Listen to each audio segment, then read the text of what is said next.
শ্রমিকরাও তাদের আপনাদের মিল কারখানায় তাদের শ্রম বিনিয়োগ করে, তাদেরও অধিকার আছে। তাদের প্রতিও তাদের অধিকারের প্রতি আমাদের যত্নশীল হতে হবে। বর্তমান সরকার শ্রমিক বান্ধব সরকার।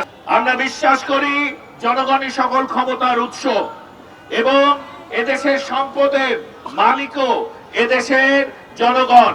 শ্রমিক এবং মালিকদের মধ্যে কোন রকম ভেদাভেদ একেবারেই কাম্য না।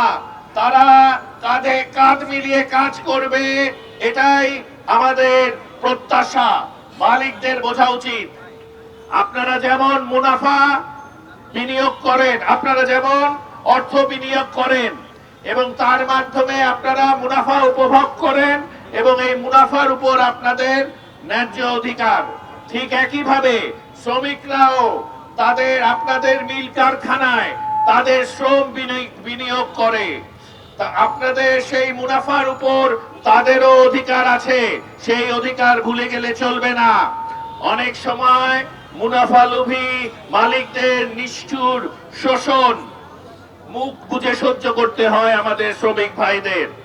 মালিকের অবাধ্য হলে তাদের চাকরিও চলে যায়।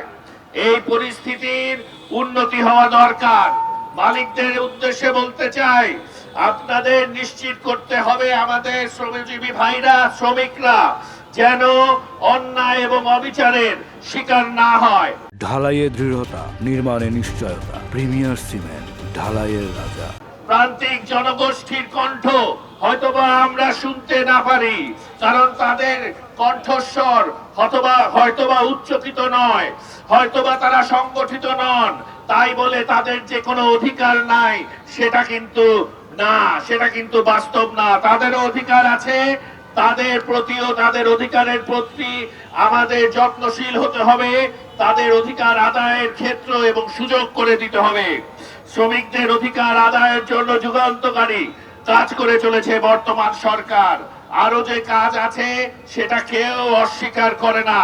শ্রমিকদের জীবন মানের উন্নয়নের জন্য যুগান্তকারী কাজ করেছে শেখ হাসিনার সরকার।